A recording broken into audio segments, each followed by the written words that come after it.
So the report has been very encouraging to a large extent. Today, issues about the reforms have been laid to rest, and we believe very strongly that the town hall meeting was hugely responsible for the kind of understanding that we have created, especially amongst Bayelsans regarding the reforms. And now we're getting support from across board regarding the reforms. Okay, sir. So just recently, you visited the Bayelsa State Airport project.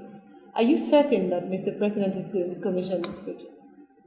Okay, that's a very direct one. I do know that Mr. President has given commitment to come to Bayelsa to commission that airport. And I also know that the commission will be done in September, next month.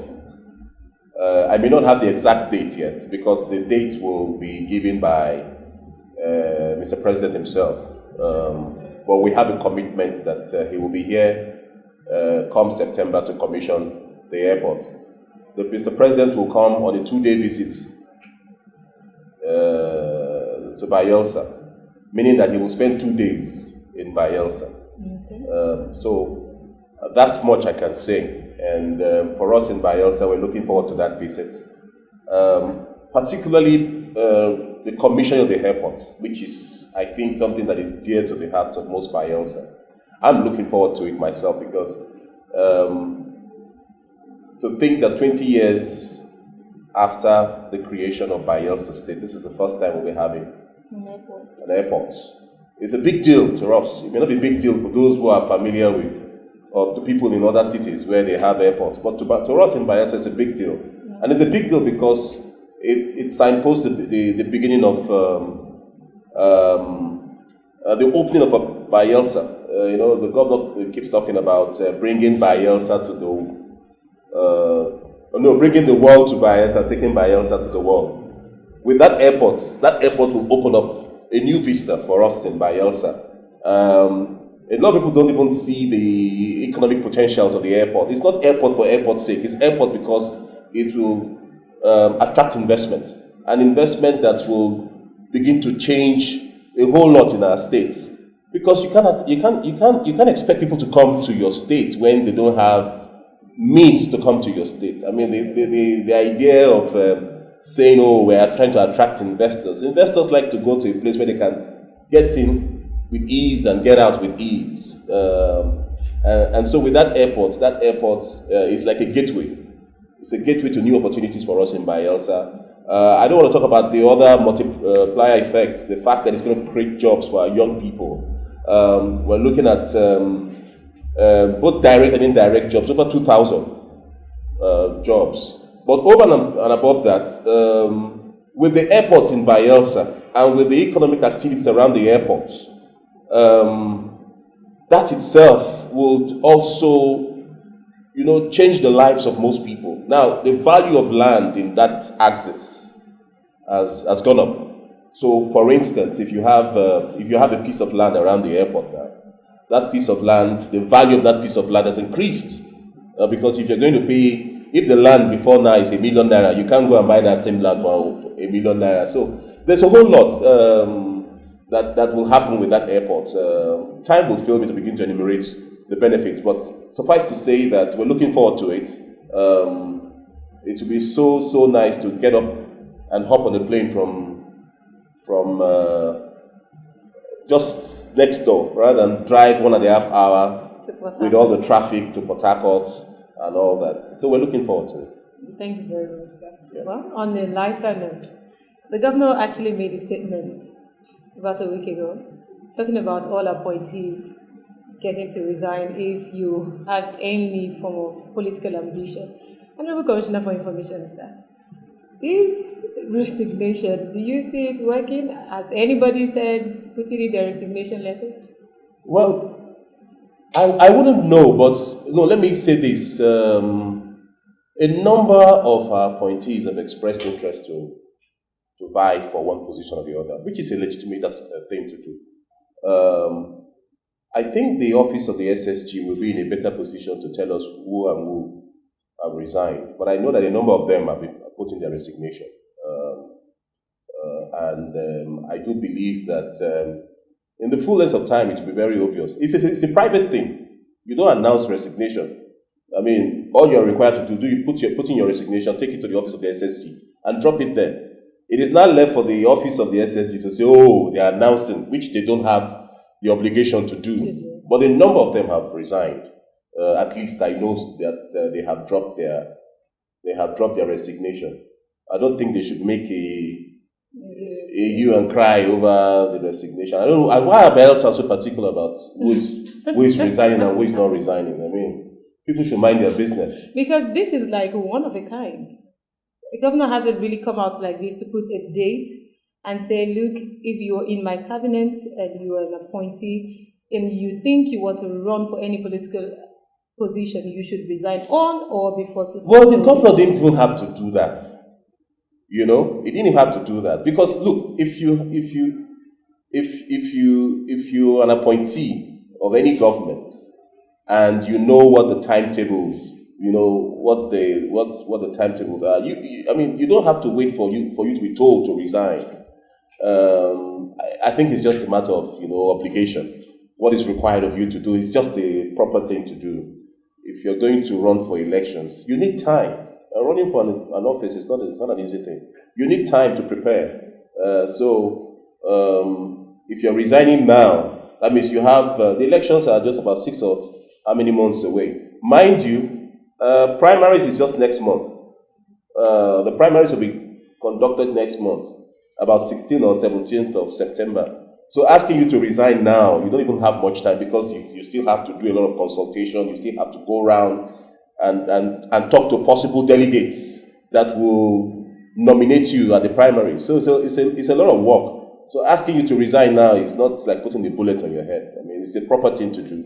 And those who are serious about running for elections, I'm sure they have done that already. And they are good to go. And we're going to support them. Because at the end of the day, which is also something I'm very, very particular about. If you have worked in this government as an appointee for upwards of 5-6 years, what it clearly shows is that you're part of the system. And it is such people that the system will support. Because we know that there will be continuity. We know that when they go into the new office that they are seeking and they win, they will carry on with the wonderful policies and programs of this administration. So for those of them who are still waiting in the fringe, except you're not really ready. If you are really ready and you know that you have the support of the people, by all means, don't even hesitate, resign and go and get ready for the election, because election is not it's not an easy thing to do. It takes a whole lot. It takes everything out of you. So you need enough time to prepare. And I will encourage anyone who really is serious about contesting that they shouldn't hesitate. They should resign and go ahead and get ready for the elections, because we don't have much time left. Mind you, we have an opposition, to contend with. And so you have to do your homework. You have to also mobilize. So there's no big deal about it, about resignation. Okay. Another question, sir. I'd like to take you back to the civil service reforms and the 8 local governments you visited. Was there any discoveries you had during these visitations, during this media tour you went around? When I mean discovery, like things you discovered that some of the civil servants were into, because I knew that there were complaint desks and that sort of stuff like that. Oh yeah. Loads and loads of discovery, and it goes to show that that's the reason why we need to have the reforms. A number of them don't even have the documents or the qualifications they claim to have. A number of them don't have any business being in the system in the first place. I mean, we have discoveries such that people who didn't even apply are working in the civil service. Meaning that you call for their file, there is no evidence that they actually applied to get the job that they are currently holding. Meaning that they've been drawing salary from the system, illegally. And quite a number of them are clearly way, way beyond the age, that they claim they are. I mean, the reforms opened our eyes to so many infractions that is in the system. And the good thing is that we're trying to address that. I'm very excited, and I want to commend His Excellency for the way and manner he went about it. He declared that no one will lose his job. But if you, with your own hands, and we saw a lot of that on the field, like the cases I just mentioned, people who don't even have the requisite qualification, a number of them, so many of them like that. So clearly, those ones don't have any business. They'll be taken away. And what His Excellency, what he did was he said no one will be prosecuted. So if you have been drawing salary, take for instance, there was a particular person who, had been in the system for over 20 years, drawing salary from the state government, and he has no legal status, quote unquote, to be in the system. Ordinarily, that person should be prosecuted.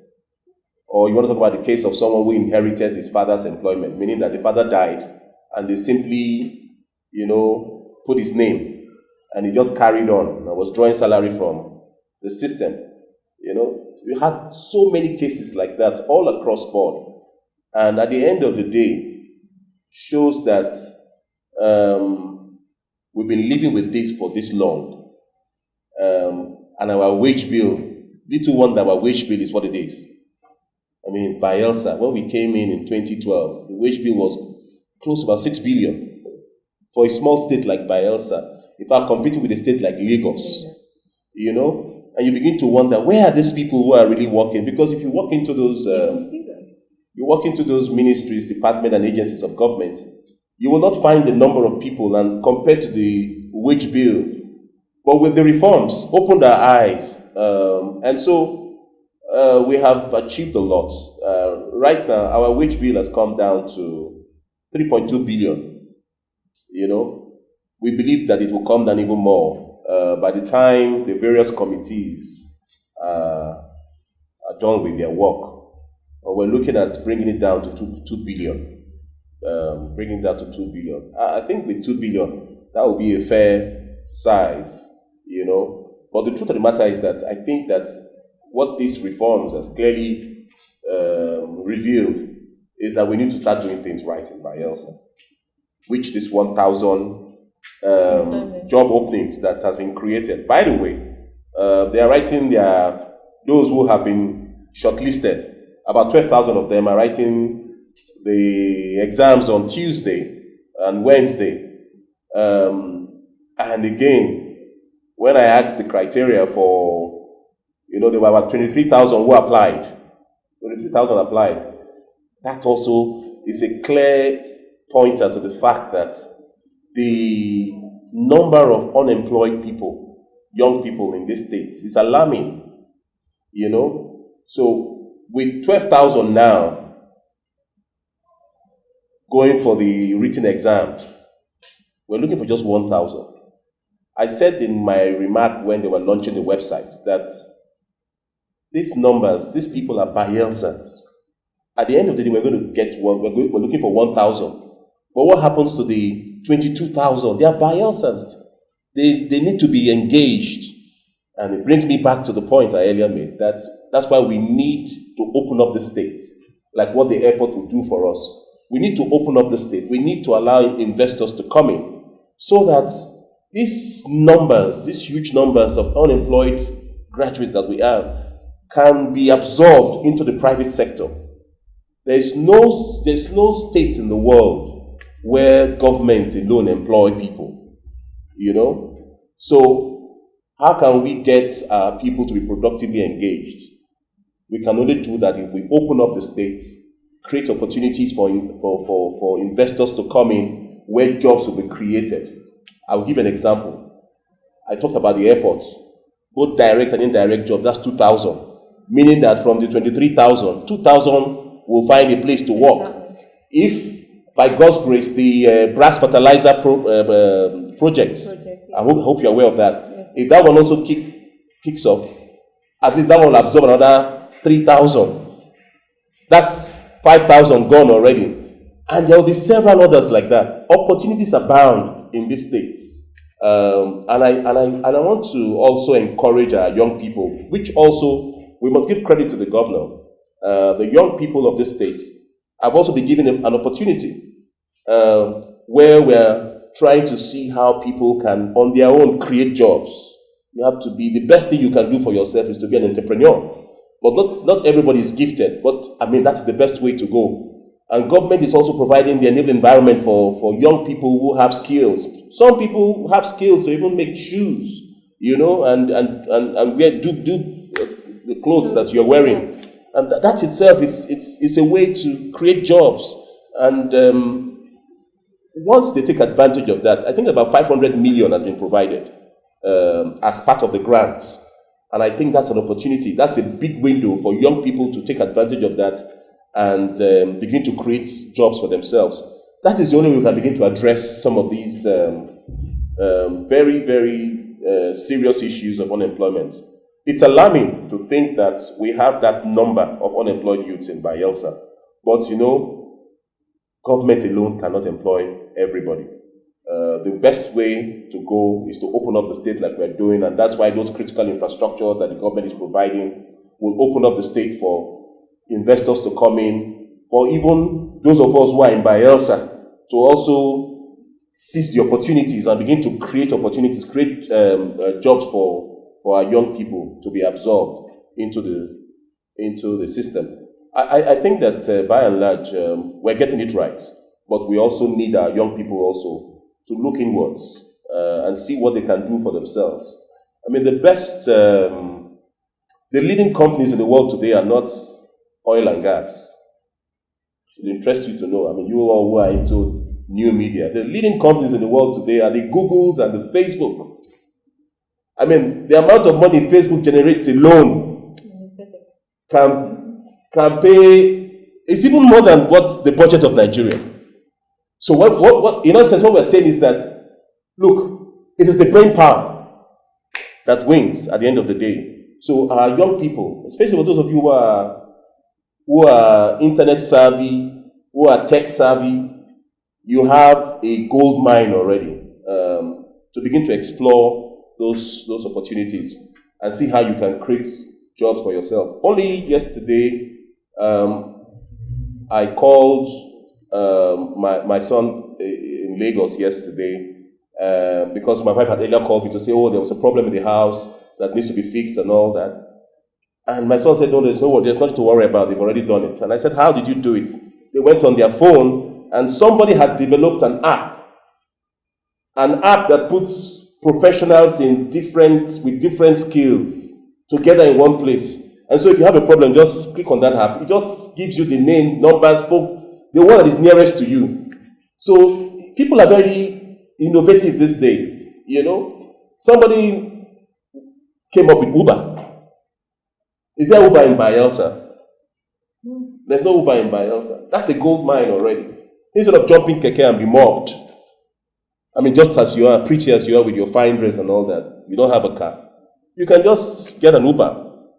In Bayelsa, it doesn't take anything. You jump into your car, brings you to the office for little or nothing. You are fresh and clean the way you are from your house. Instead of jumping into a keke and get rumpled and the keke man will leave. So the point I'm making is that the opportunities are there. Exactly. There's no Uber in Port Harcourt. Only just recently I'm told that someone... Tabi. Yeah. But the truth of the matter is that you can create your own Uber. That's the point I'm making. You know, some people have 2 or 3 cars lying in their garage. They're not using. You know, that's a gold mine waiting for one young person to say, I can create this app that's our own local Uber. Give it an Ijo name, brand it. You'll be amazed what you will make out of it. So the point to note is that government jobs are no longer hot cake. Gone are the days when people say government job gives you security. The best security you can have is to have your own business that pays you at the end of the month, money running to millions of naira or perhaps dollars, that you can take a vacation where you can when you want to go on vacation with your wife and your spouse and everybody.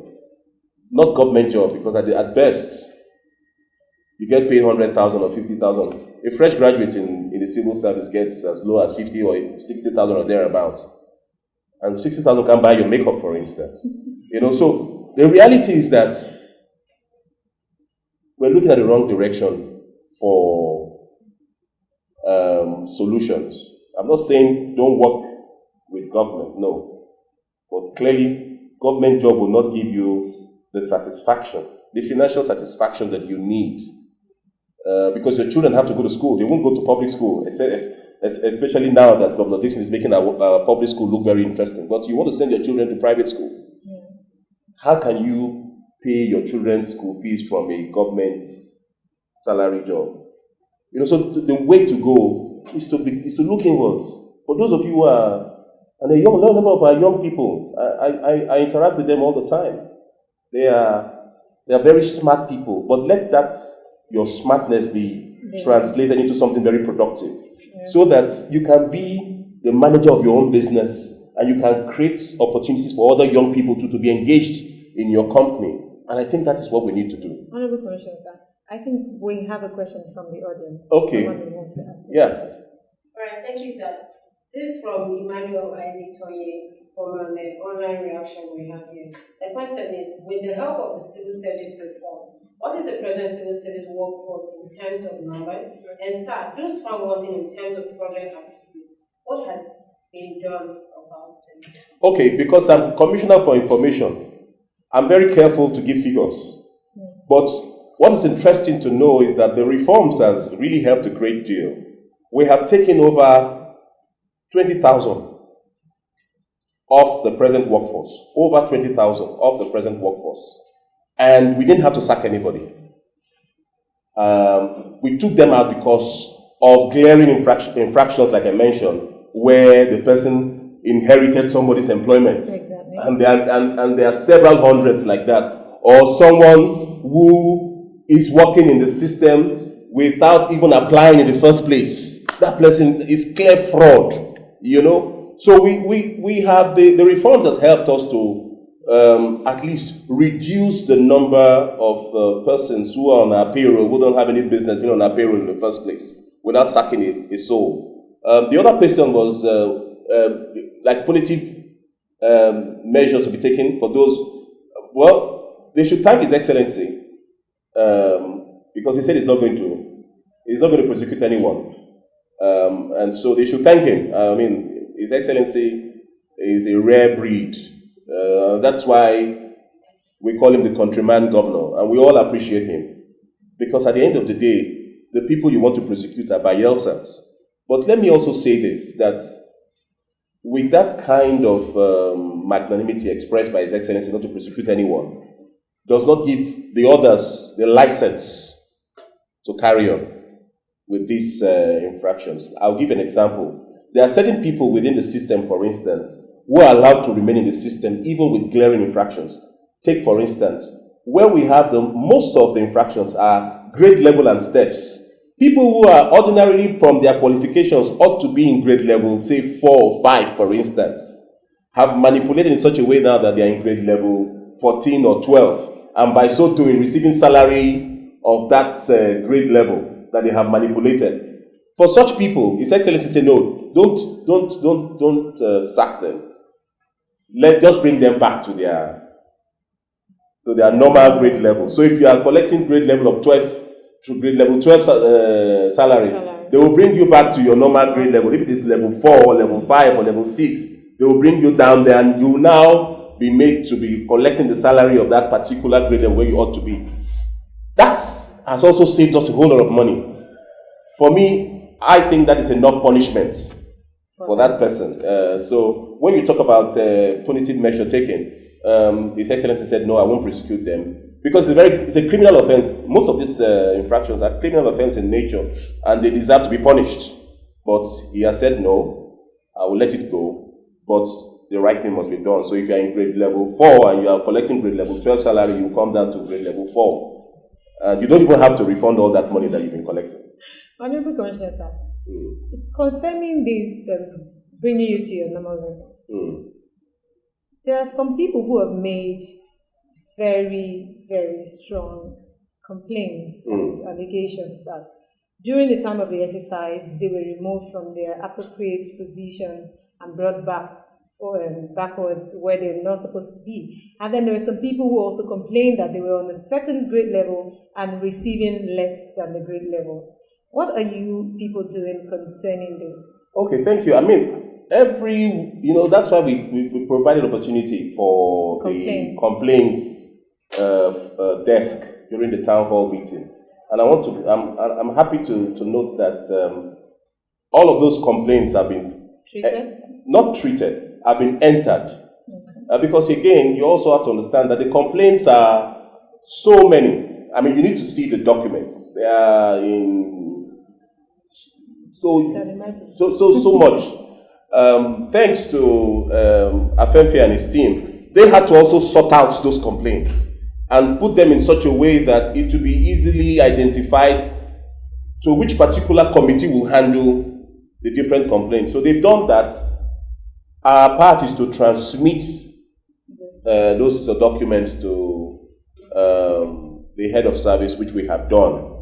And as I speak to you, those complaints have been attended to. So if for instance, the case you mentioned, if someone who is supposed to be on grade 10 is still at grade, say 4, for instance, it will be corrected.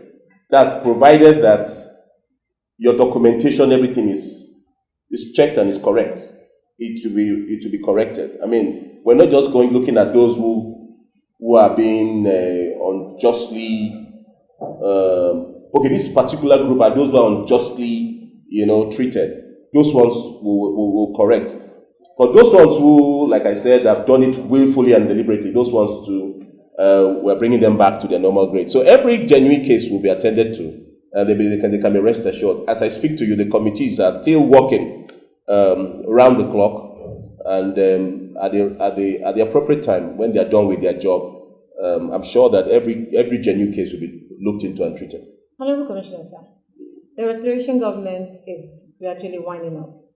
Are there any futuristic plans for Bayelsans as the restoration government draws close? Projects are you concluding? Are you rounding up? Oh yeah. For His Excellency, and again, credit must go to him. Ordinarily, if it were to be some other government, and we have seen several governments before now, once they win second term is they just use it to while away time, especially when it gets to a period like this when we have less than 1.5 years to go. You will see that no new project will be done, or even the ones that have been done, especially with the paucity of funds. He will just say, well, I've done my bit, and leave it, and let the incoming government come and take up that responsibility. But trust the countryman governor. He said he's going to work until the very last day in office. And what that simply means is that there are projects that will be completed. A number of them I can mention here. The airport project, of course, is complete almost. We are commissioning next month. The road to Ekirimo will be completed. That I also know. A number of projects will be completed by this administration. As much as the governor can, he will complete a number of them. The ones that we know may not be completed, like for instance, the 3 senatorial roads. It's not a project that can be completed, but it will be done to a certain level where the next government won't have too much problem, completing those projects. One thing that is sure is that at the end of the tenure of this administration, it will be clear to Bayelsa that there was a government that came, and not just tried to make a difference, but actually made a difference. And the impact of it can be seen and felt by all Bayelsans. We're already feeling it right now. Some of our policies are outstanding. They're world-class all by themselves. The Bayelsa Health Insurance is the only workable insurance scheme that I know of that is working in this country. It's a model already. Other states are coming to copy from us. And only just a just a week ago, he launched the Safe Motherhood Initiative, another wonderful program, policy by government. There are a number of them like that. Look at the transparency law and initiative, world class. So those are things that people will remember this government by. I'm not talking about the education sector, where remarkable strides have been made.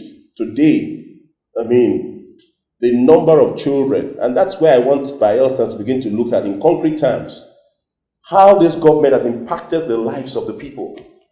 A government exists to transform the lives of its citizens. This government has really transformed the lives of our people. Can you imagine that we have today in our boarding school close to 10,000 Bayelsans, a number of them from the fishing ports, who before now don't even have they never dreamt that they will have the opportunity of getting education at that level, free of charge, everything free feeding, free everything, no expense to their parents, and it is world class. I am really, really envious of those children because that is the way, because to answer your question, that is the way to plan for the future. That is the way to guarantee the future. These children are the ones that we will now look up to begin to bring to fruition some of the wonderful initiatives that this government has put in place. So we have seen in concrete terms how policies and programs of government has really transformed the lives of Bayelsans. And I think that to a large extent, posterity will be fair to Governor Dickson. And all of us who have been very privileged, because I count myself very privileged to serve in his government. And I would very much like to share in the credit when credit is given. Not today, but in the future, that I served in a government that, did not only come to try its best, but a government that actually transformed the lives of Bayelsans. And we look forward to that day when posterity will give us that pass mark. And the governor himself said so at the very beginning of his administration, when he said, Bayelsa after me will never remain the same. And we're beginning to see that happen, even in our own lifetime. And I'm so honored and privileged to have the opportunity to serve with His Excellency on this very, very remarkable journey that will be ending in 2020. Thank you very much, sir. Yep. We'll take the last question from the audience. Okay.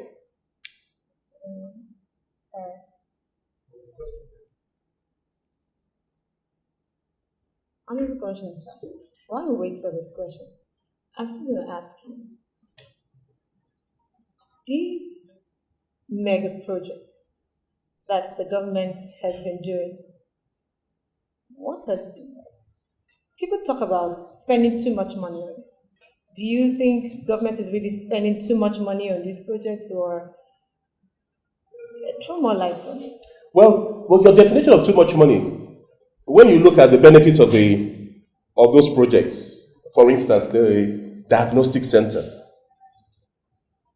look at the benefits of the diagnostic center to Bayelsans, and not just to Bayelsans, because from the records, available records, people are coming all over the country, from Lagos, Abuja, they are all coming to the diagnostic center. Only a couple of days ago, former President Obasanjo was here, and he came and did his medical checkup here, and he spent just 350,000 naira, less than $1,000. And to think that he could have spent $20,000, $25,000 to do the same medical checkup in the US. Now, let us bring it down in practical terms. Do you know the amount of capital flights that we have saved as a state through that investment? So when you begin to look at how much was spent to put up that facility compared to the benefits to Bayelsans, you'll be amazed how much we have saved as a state, because before that facility, you don't want to know the number of people that go to India on a daily basis just to do normal medical checkup. I know that even His Excellency at some points has also mentioned that one thing he doesn't joke is when Bayelsans come with requests for medical assistance, he doesn't waste any time to do so. And those requests, by the time you add flight bills and other bills, at the end of the day, not minimum of 3 million that people are spending just to go abroad to have their medical needs met. But with less than that, much less than that, you can have it done here in Bayelsa. So when people talk about the amount of money spent on projects, they fail to look at the flip side. They fail to look at the benefits of those projects to the lives of ordinary Bayelsans. Take, for instance, the Bayelsa Health Insurance Scheme. People contribute as little as 1,000 naira for that scheme. But do you know that a number of them have had cause to go to the Bayelsa Specialist Hospital and be treated almost practically free of charge for something that will have cost them something about 450,000 naira? Where would they get that kind of money? So I am looking at it, we're saving lives. and that's the most important thing. We're saving lives. We're saving the state huge amount of money that could have been, wasted. I don't want to mention some governments before us. But cases abound that some of the amount of money we're using to build the schools and the health centers you find around in Bayelsa are monies that some governors before our present regime used for one-day party. There's some governors use that to go to the US or go to London to have parties. But those are the same monies that we're using to build the schools, to build the health centers, to build some of the facilities that you and I are now benefiting today. So, talking about amount of money spent on projects, I think that more money should be spent, actually.